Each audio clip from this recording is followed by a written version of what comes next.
So first, how many of y'all planted potatoes? Y'all got potatoes? Have you dug any of them up yet? See what you got?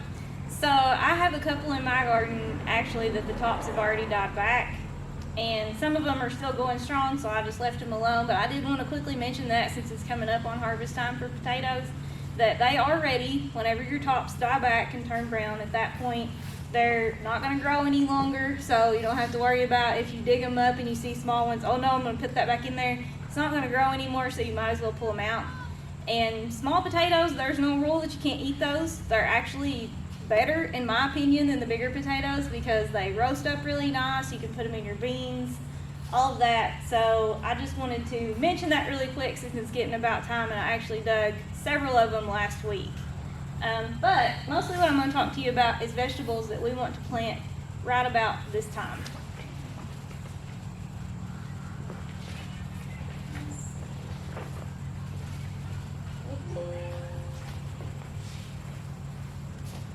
There we go. Okay, so the benefits of a fall garden are, number one, that we can keep gardening. If you love it, if you really enjoyed it this year, you don't have to stop just because your summer vegetables are coming to an end.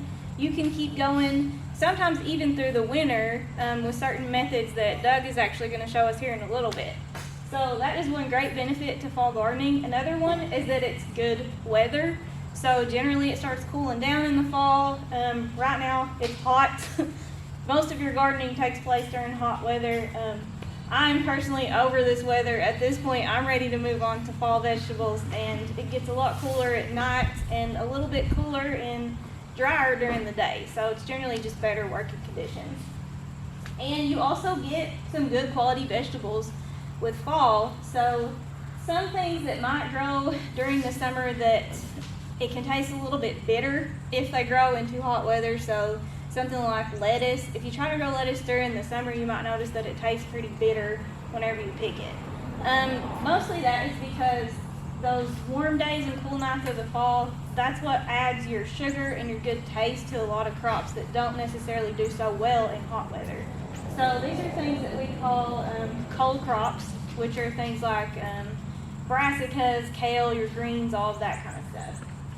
And then also you can extend your season of frost-sensitive crops too. So if you want to make a later planting during the summer, you can certainly do that and extend your season out on through the fall as well. And that is something you can do with row covers, which again, Doug is going to show us how to do that.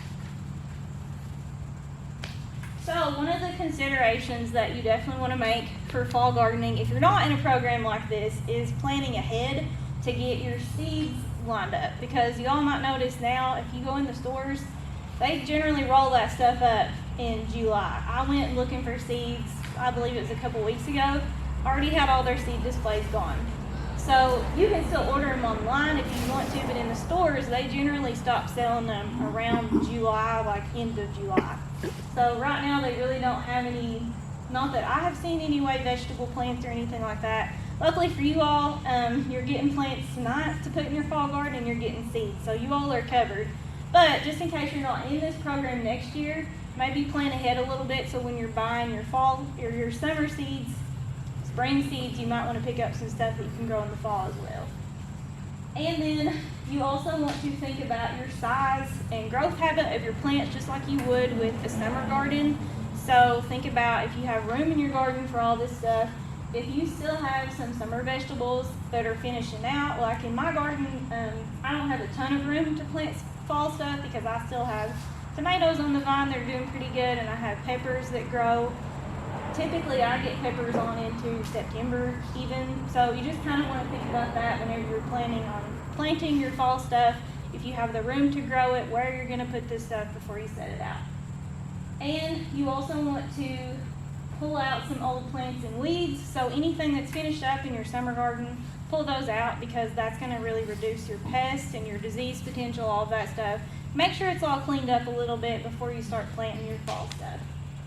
And then timing of seeding and transplanting. So we're going to talk about that a little bit more in depth here in just a little bit, but maturity dates is something that I did want to talk about with fall gardening because it is a little bit different for fall than it is for your warm season crops. And you definitely want to maintain a watering schedule in the fall. Our weather is a little bit different. Typically it gets a lot drier during the day. It's pretty hot and dry during the day and cooler at night, so you might have to water them just a little bit more than you would your summer crops. This past summer I've only had to manually water my garden maybe 2-3 times or something because it's rained so much. With fall it doesn't necessarily rain as much, so just keep that in mind. And then you might also need to apply extra fertilizer. So if you all got fertilizer from here, if you have some left over, there might be some extra actually. If anybody needs some fertilizer, you can stop by Scott Christian Care Center, and they're out there on the pallet. Go by there and pick you up some. Yeah, and what they have is actually a complete blend. So it's 3-4-3. That's generally what you call a complete blend. It has the nitrogen, your phosphorus, and your potassium all mixed in. That's what you want to put down maybe before you plant, or you can also use it as side dressing during the season, which that chart of side dressing is actually in your ID 128 guide that you all got at the beginning. There's a chart in there that tells you when throughout the season you decide to dress which crops.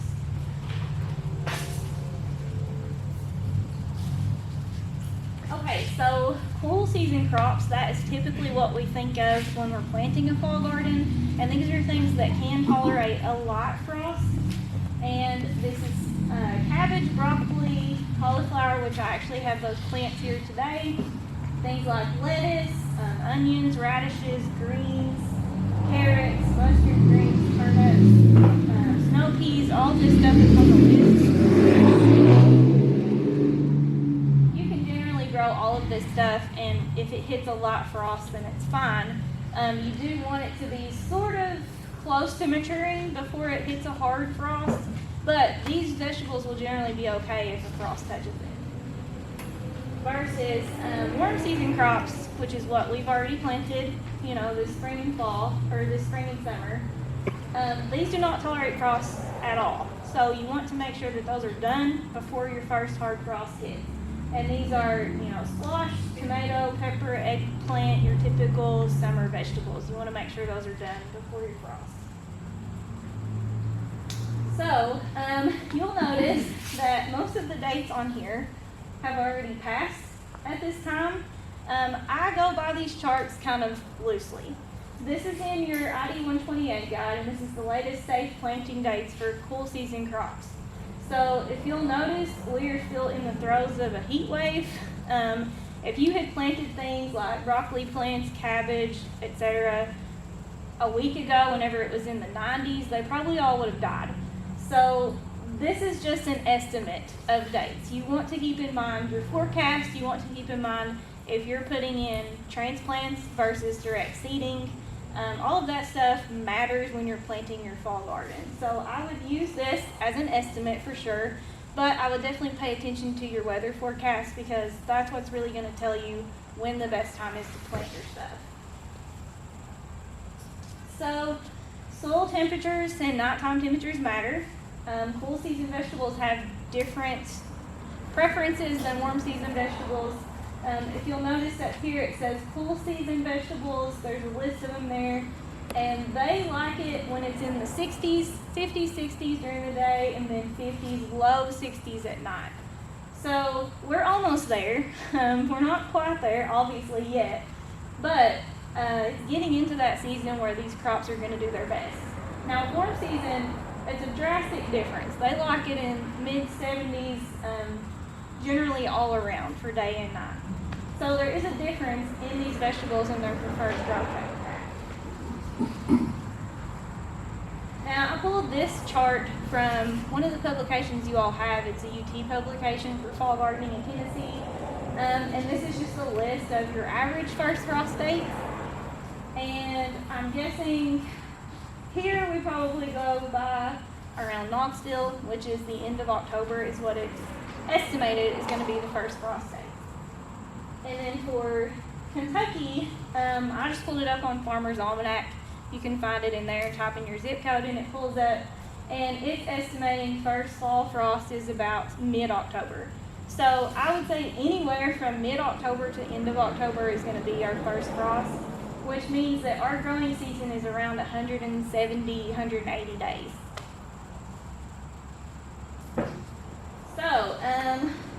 season vegetables, like I said, can withstand the frost. But you kind of want to calculate their maturity if you're planting them out in the open. You're not really planning on using covers or row covers, growing them under something. You want to plan those out so that they mature about 2 weeks after the first frost. So your days to maturity, those are actually, if you look on your seed packet, you will see days to maturity. Typically they'll have that on there. You want to add about 10 days for fall crops because once it gets cooler, that actually slows the maturity rate down for fall crops. So in general, you want to add on about 10 days to that whenever you're trying to calculate days to maturity. And so I have an example here of how to figure that. So broccoli typically is about 70 days to maturity. You want to add about 10 days to that if you're planting it in the fall. So that means it's a total of 80 days to maturity. So if you plant it August 20th, it will approximately be ready to harvest by around the first week of November. And that is right around our last frost date, so you should get, you should avoid that 2-week period before that first frost at that point. Now, starting transplants or direct seed, again, this is like a recommendation or suggestion. You don't necessarily have to go by this, but in general, things that do better if you seed them ahead of time and put them in your garden as transplants are things like cabbage, broccoli, cauliflower, which I actually have those here today. I included onions and garlic in this just because they come, it's better to plant them if you're planting them in the fall from sets or from cloves.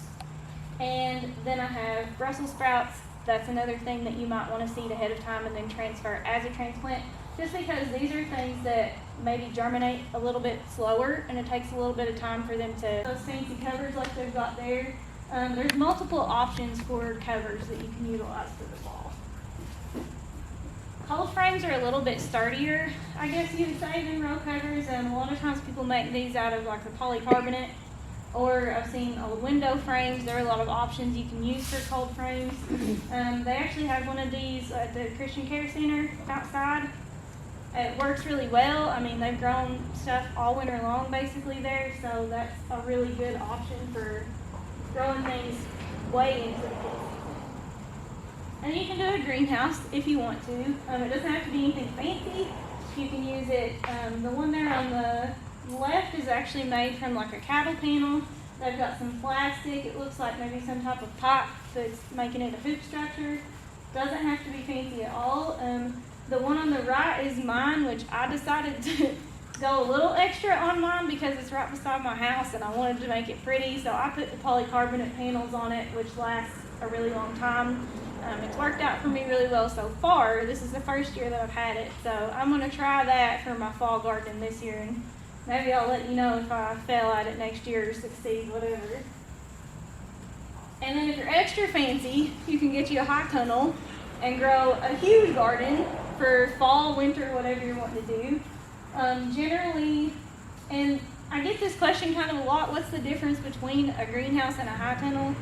A greenhouse, typically you'll grow it in something like pots or trays inside, versus a high tunnel, you plant it directly in the ground and it's a structure that covers your entire garden area. So that's the main difference between those two.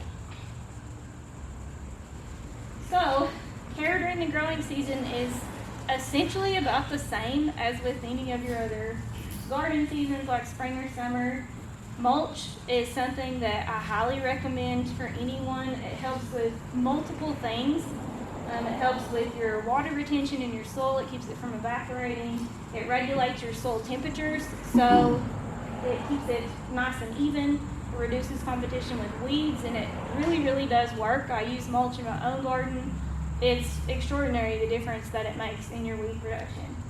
And so types of mulch, you can use some straw, compost, leaves, things like that.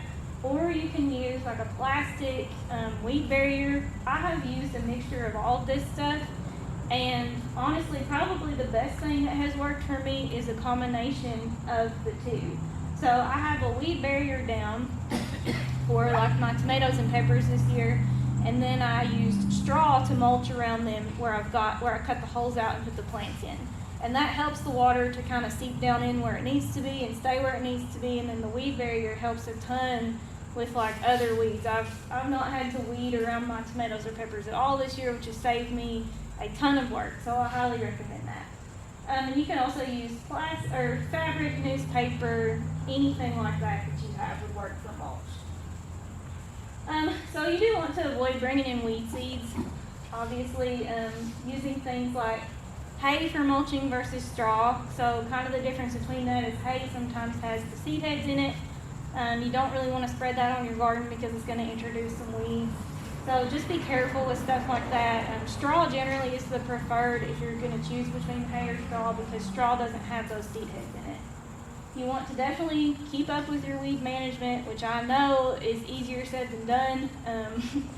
I struggle with that too, trust me, but it is good to remove weeds before they go to seed. So get them when they're young, and they're also easier to pull out that way. So I heard someone say at one of my trainings one time, if it's hard for you to use a hoe, if you're sweating while you're doing it, then you're doing it at the wrong time. Because if you have a good sharp hoe, you get your weeds whenever they're young, then it's way easier to do it versus if you let them get up tall, then you're going to be hacking away at them and using a lot of energy. So I would just recommend trying your best to keep up with that. I know that it's hard to do, but it's really going to help a lot with insect diseases, stuff like that. And then also think about the edges of your garden or around your landscape. You want to keep the weeds down around those too, which reduces insect pressure. And then fertilization we've talked about. So you can do this before you plant anything. You can add some of the Grow Appalachia fertilizer. It's great stuff. And if you got a soil test, even better. You can add it according to your soil test. Or if you already fertilized your entire garden area, I would mostly just recommend side dressing or applying it just to your new vegetables that you're planting. And then there's all that information is in ID 128, which y'all already have. And then water, like I said, you are going to have to keep a consistent watering schedule.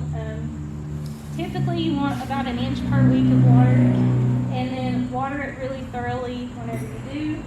And whenever you're applying water, you don't want to just pour it over top of your plant, because that's going to leave the plant wet, and it might introduce things like mildew, diseases, fungal diseases, stuff like that. So you want to water it at the base. Typically that's where it needs it anyway. The root system is what needs the water. And then during the morning is generally the best time. If you can't do it in the morning, I would do it in the evening, just not during the middle of the day. And then if you want to even go further with that, you can do a drip irrigation system, which there are plenty of YouTube videos, web resources on how to do this. It doesn't have to be anything fancy or expensive. There are many ways to make drip irrigation systems that would make it a lot easier on you. And so, insect disease management, you're still going to have this in the fall. Even though the climate is a little different, you're still going to have pests and diseases to manage in your garden. And I always recommend using cultural practices first. So anytime that you can just remove weeds, do that. Anytime that you can space your plants apart for air circulation, that really helps prevent a lot of diseases, insects. Choose disease-resistant varieties of plants. That does make a difference. And there are a lot of different ways you can incorporate cultural practices, again, that's listed in some of the publications that you've got. And so I have a picture of powdery mildew. That's something that you might have to deal with in the fall as one of your diseases. But I will say that fungicides are protectants. They are not meant to treat something once it's so far along. So you definitely want to detect these early, and if you need a fungicide, get that sprayed on as quickly as possible. And when you're using a fungicide, you want to make sure you get all parts of the plant. So get the tops, get under the leaves, get everything when you're spraying a fungicide. And then you also want to apply it obviously before it rains, or it's going to just wash it all off. And then pest also, early detection is key with those too. I would say that I definitely had a big problem with cabbage loopers, cabbage worms this year. They basically ate all of my cabbage before I realized that they were even there. And those like to hang out on the underside of your leaves too. So definitely when you're scouting for pests, I would do this at least a few times a week. Just go through, check under the leaves, make sure you don't have any little eggs on there. A lot of these things, they also, as you'll notice, blend in with the foliage. So cabbage worms, they are green, bright green. Your cabbage leaves are too, so they blend in really easily. So sometimes you have to kind of take a double look at them to notice if they're there or not. And they do work fast. They will eat your plants down in a couple of days. So you definitely want to make sure you notice those first. I would say definitely try to control them manually first if you can. You can pick these off. They're not going to bite you. Generally, any pest that gets on your garden plants, it's not going to hurt you. You can pick it off, throw it in soapy water. You can squash it on the ground. I've smashed them in my hands before when I've been like, really desperate. So you can do that first if you want to. But if there are too many, don't feel like you have to go that route. If you have an infestation of them, it's probably best to get a spray and let that do the work for you. And good coverage is needed on a pesticide too. You're going to want to get the underside of the leaves because that's where they like to hide out a lot of times. And then you also may have to reapply it, so I would definitely not just spray it on there and trust that they're gone. You want to go back and revisit those plants, keep checking to see if there's any new infestations of those. And then the pictures up here are the cabbage lipper and then cabbage aphids on the bottom, which really they're smaller than they look in that picture, and they like to hang out on the underside of your leaves. Do you have a fungicide that you recommend? There are different kinds depending on what issue there is. Most of the time, all of like your mildews and stuff, they will require a copper fungicide, which you can get that at Tractor Supply, Walmart, somewhere like that. Most fungicides, they will cover a variety of diseases, but if you're unsure of what it is, you can contact me or Sean and we can identify it for you and just tell you what you need to put on there.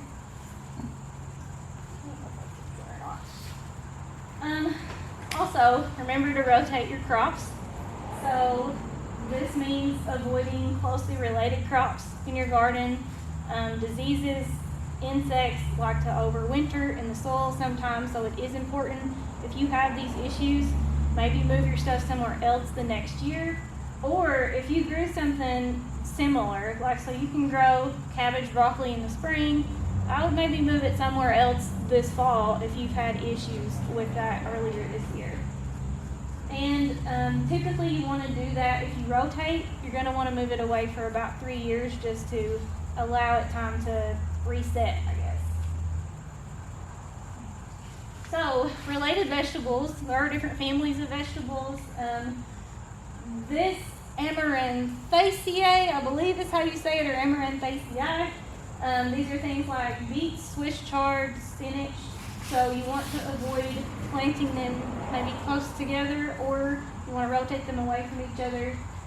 Your brassicas are things like cabbage, cauliflower, broccoli, kale, turnips, Brussels sprouts. Potatoes, eggplants, tomatoes, and peppers are nightshade vegetables. And then your pumpkin squash, watermelons, cucumbers, all of those are cucurbits. And so the reason that you don't want to plant these close together is because they attract the same pest. So one of the mistakes that I made was actually planting I believe I had broccoli and cabbage all in one big bed together. So guess what got in there and destroyed every bit of it? The cabbage looper. So it got in there and ate my broccoli, it ate my cabbage, it ate everything. So you might want to try and space those out a little bit just to avoid that happening. And then I would say also I've had trouble before, a lot of trouble planting my potatoes and tomatoes kind of close together. They draw flea beetles in, and those things they're so hard to control. So I would definitely pay attention to this list. And I didn't actually print a copy of this presentation, but I can send it to Rhonda and she can email it to you all. And then also, I think there's a list maybe in that publication that's on the table today. But yeah, these are things you want to avoid planting close together if you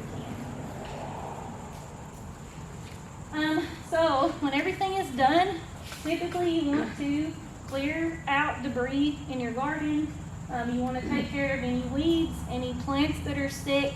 If you notice something that's really not doing great, I would honestly just go ahead and pull it out right then and throw it out. Because this is going to prevent pests and diseases from overwintering in your garden for the following year. You can optionally plant a cover crop too. So if you have issues with your topsoil trying to erode away, or you just want to preserve the nutrients in your topsoil or add something back, you can plant a cover crop. Then whenever it dies out, you can just till it under and it adds a lot of nutrients back. So I definitely recommend doing something like that. As things are growing, if you have things that are just laying on the ground that maybe died or rotted, I would get those out of there for sure.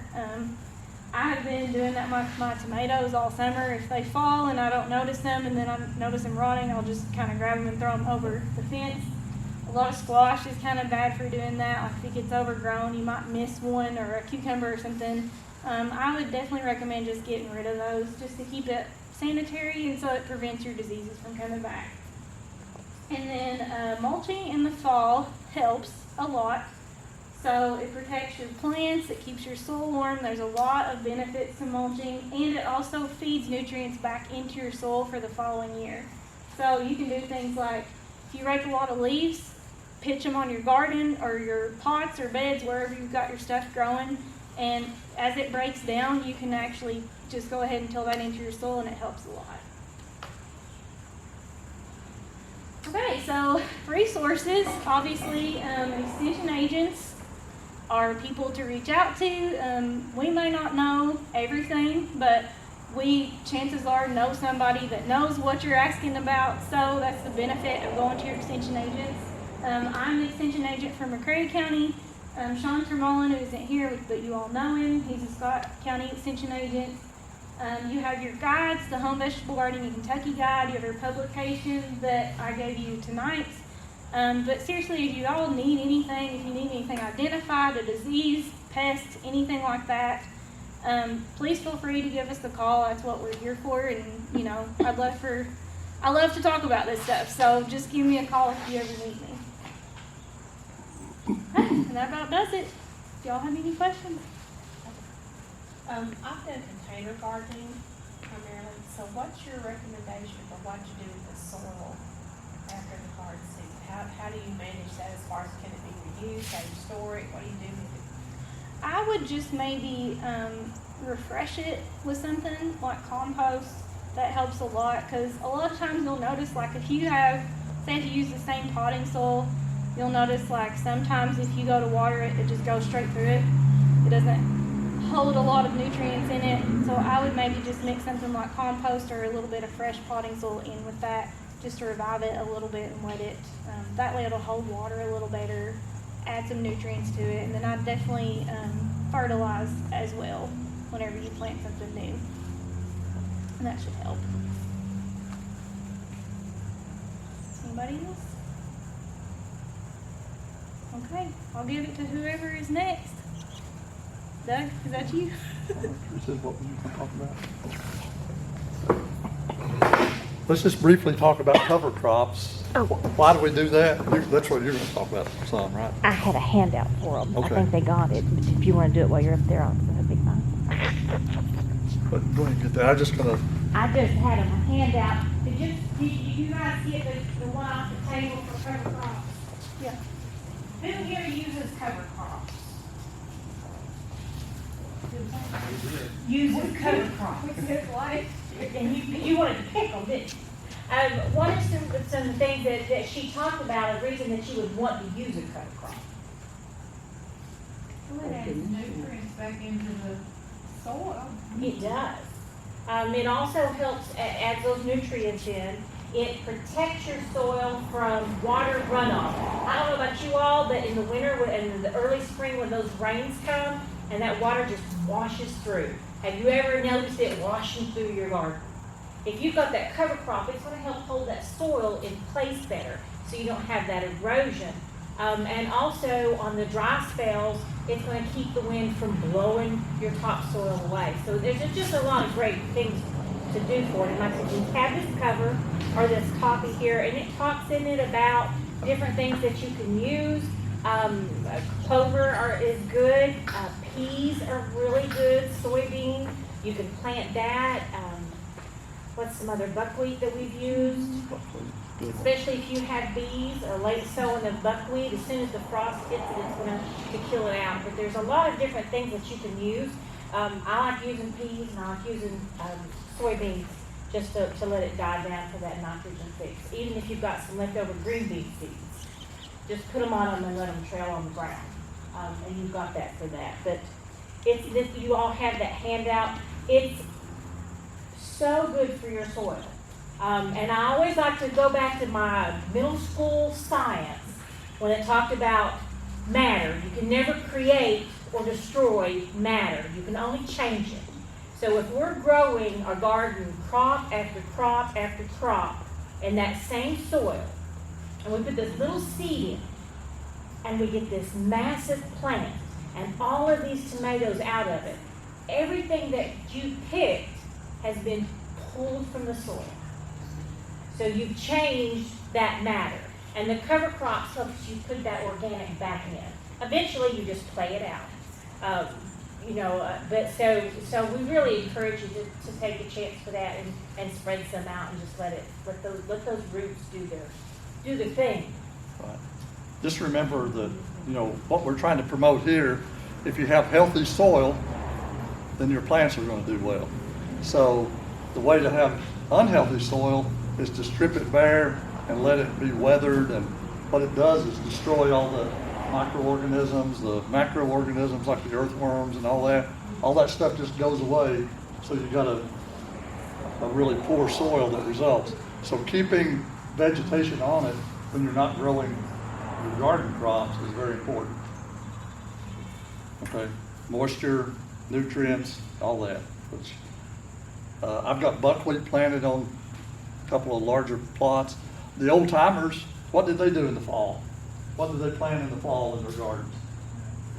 Mustard and turnips and those kind of things. They just broadcast that and you have a real good growth of it. That's really good stuff.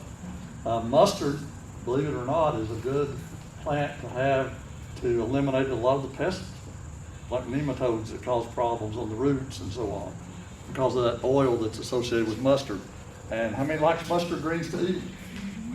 Good stuff. So just plant something. If you don't have some fancy blend of cover crops, don't worry about it. Just go get some mustard and turnips and kale and things like that. Maybe throw in a few radishes. There's a daikon radish it's not something that most of us are familiar with, but it grows really deep roots. And what it does, it grows really deep on those roots. It pulls those nutrients up into the plant. So when you till that under later on, it provides those nutrients for the plants that you're going to grow in spring. So just think of it in terms of protecting the soil so you keep it healthy.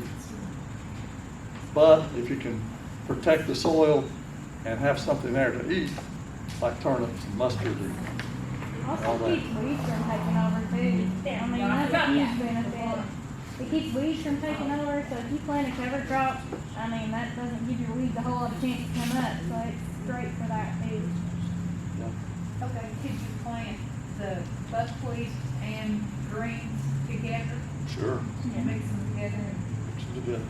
What they generally recommend on cover crops is if you got something like buckwheat or, there's a lot of things that you get, try to cut that, at least knock the flowering stalk down before it sets seeds, because those kind of plants can compete with your garden plants just as well and cause lots of problems. So just a few simple things like that. So cover crops are very important. So clear out all this stuff like Tracy was saying, your old vegetable crops, plant your cover crop if you're not going to be planting your fall garden there. Okay. So any other questions about cover crops? When do you plant cover crops? Anytime that you're not growing something.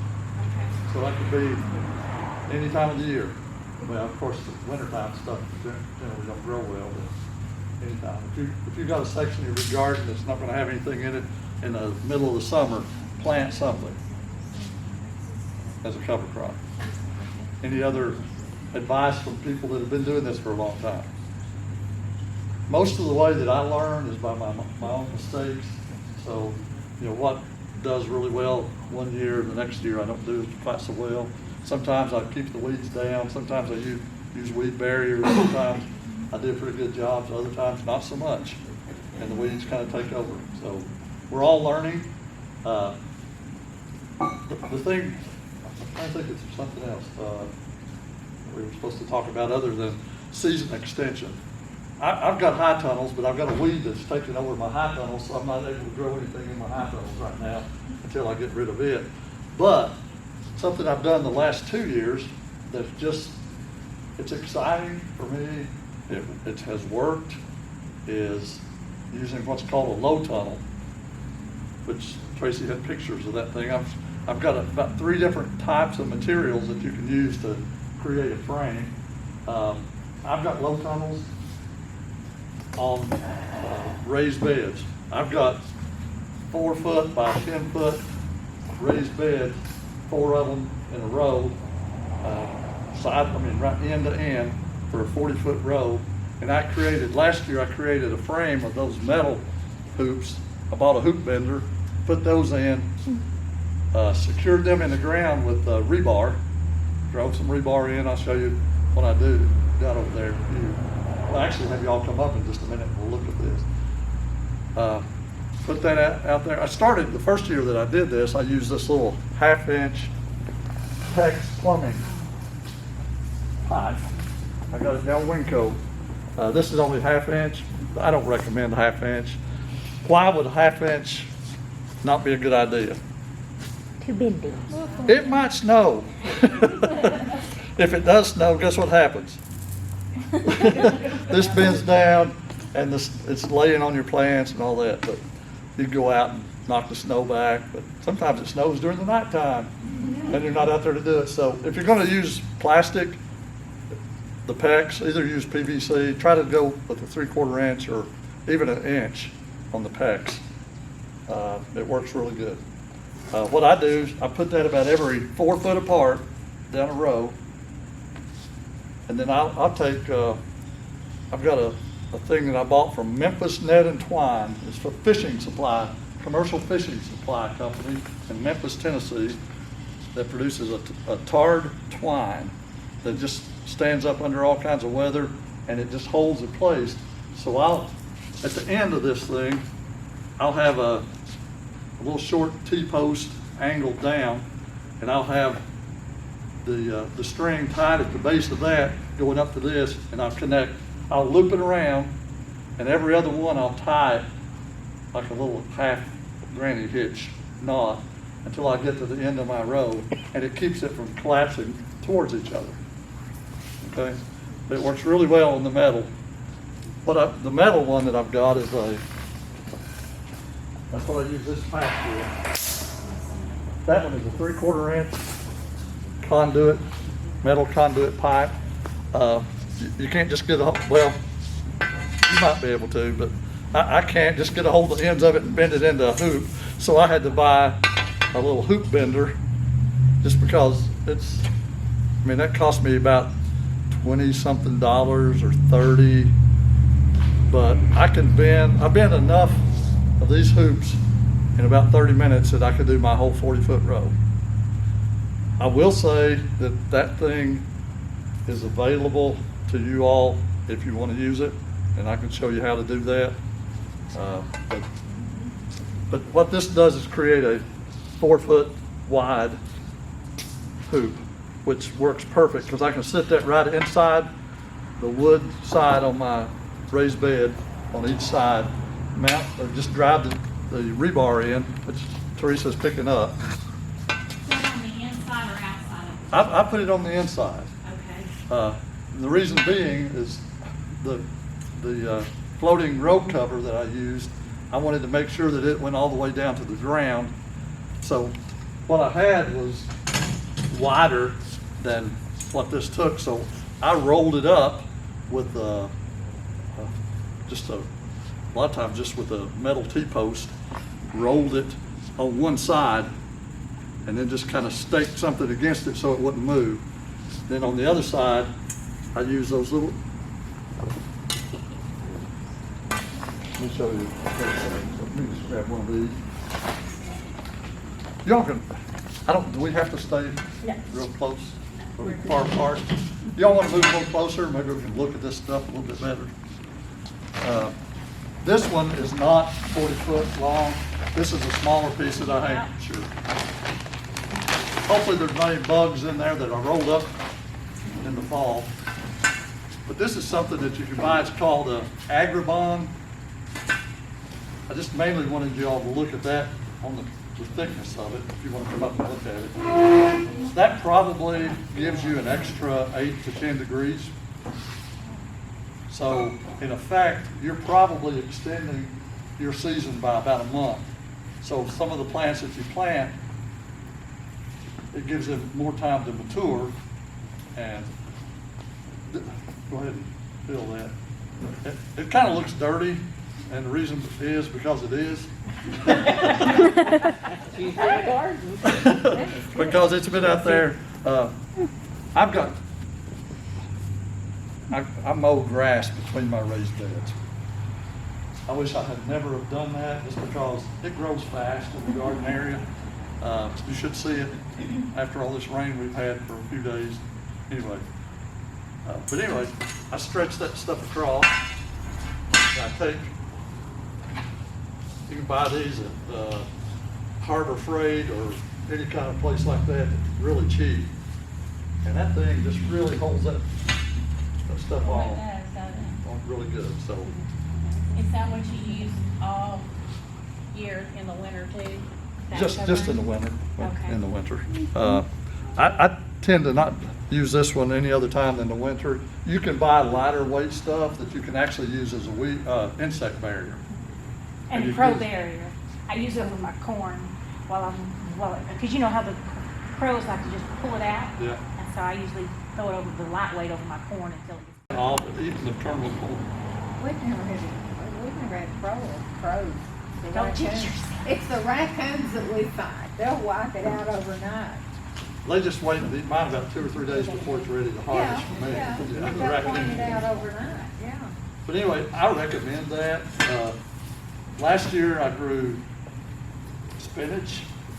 I ate spinach all winter long, even into the spring. I harvested broccoli out of this thing all through the winter.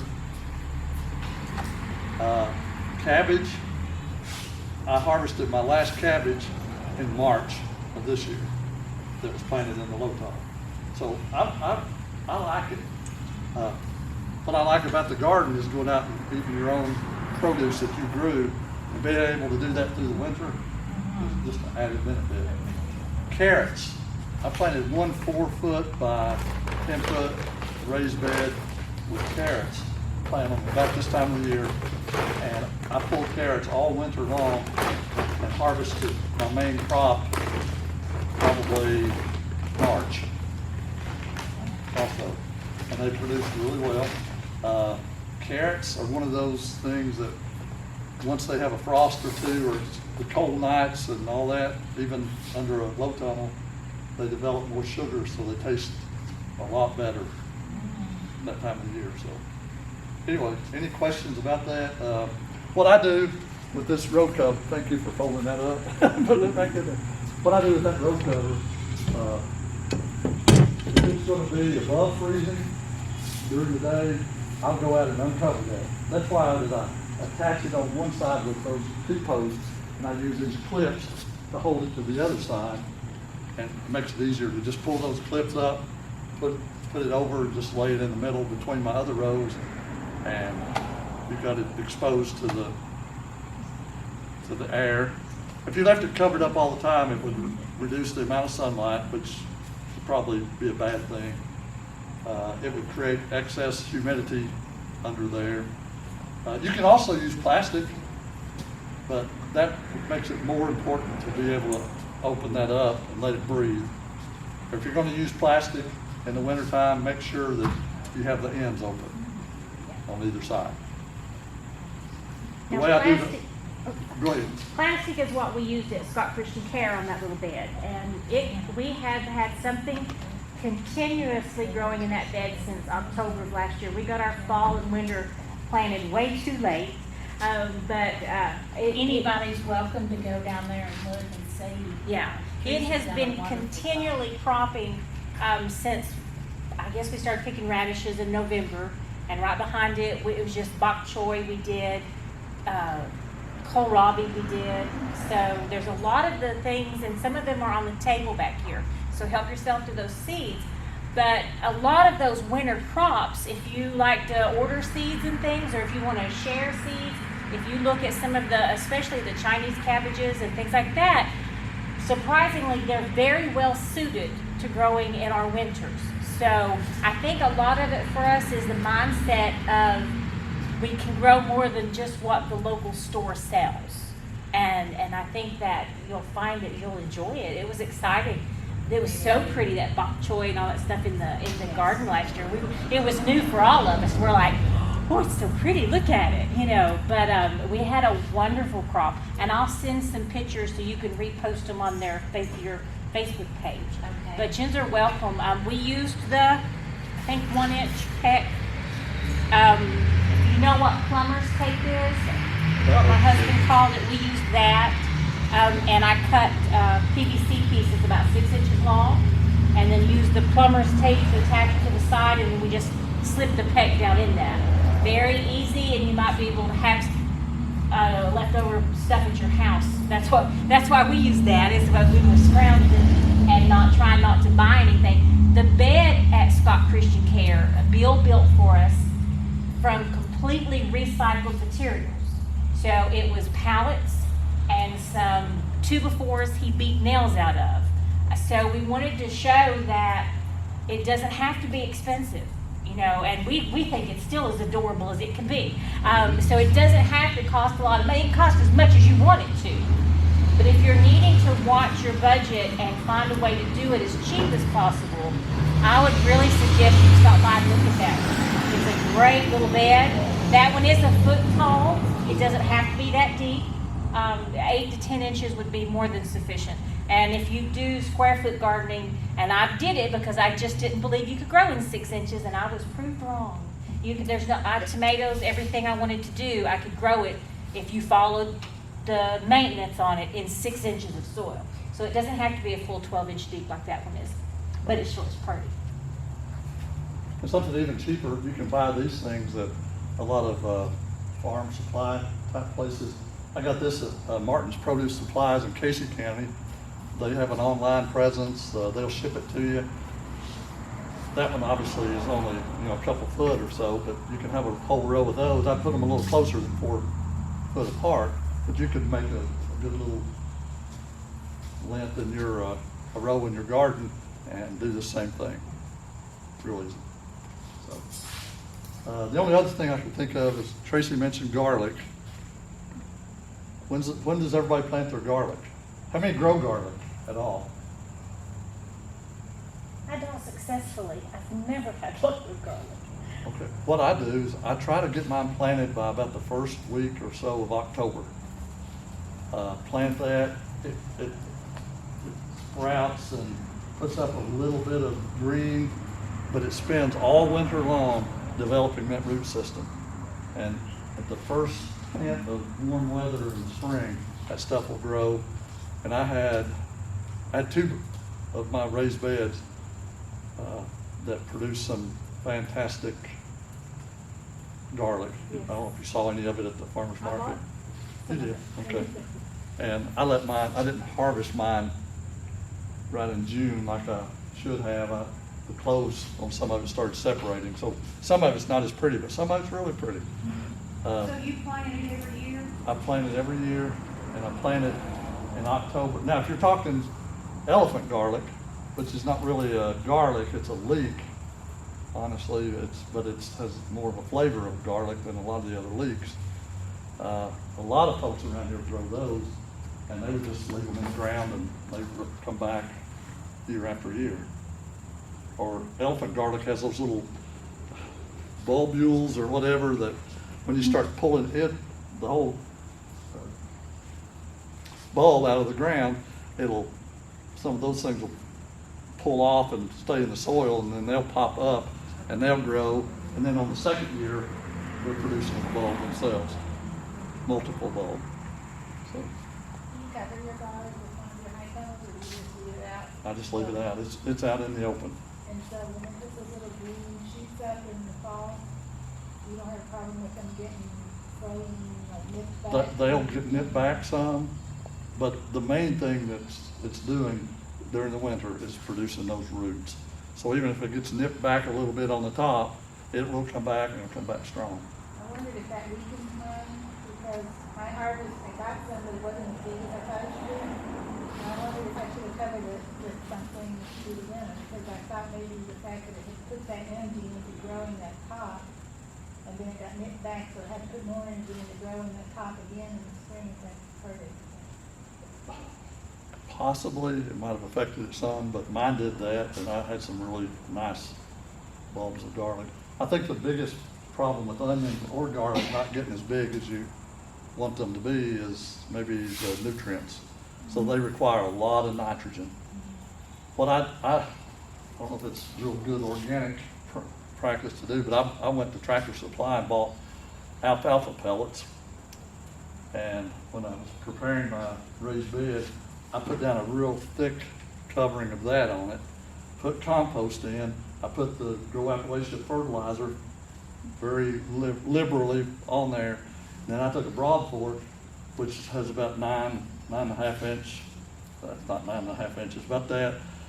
And I just worked that into the bed, and then I covered it off again with another layer of compost. So it had lots of compost, lots of nitrogen source over a period of time, and I think that's why it did so well. What variety did you plant? I planted one soft neck called Enchilium Red, and I planted about 3 different hard neck varieties. One of them was Chestnut Red. The Enchilium Red is one that you got. Music and German Extra Hardy. I got all of my garlic starts from a guy that has a website called M.I. Gardner, from Michigan.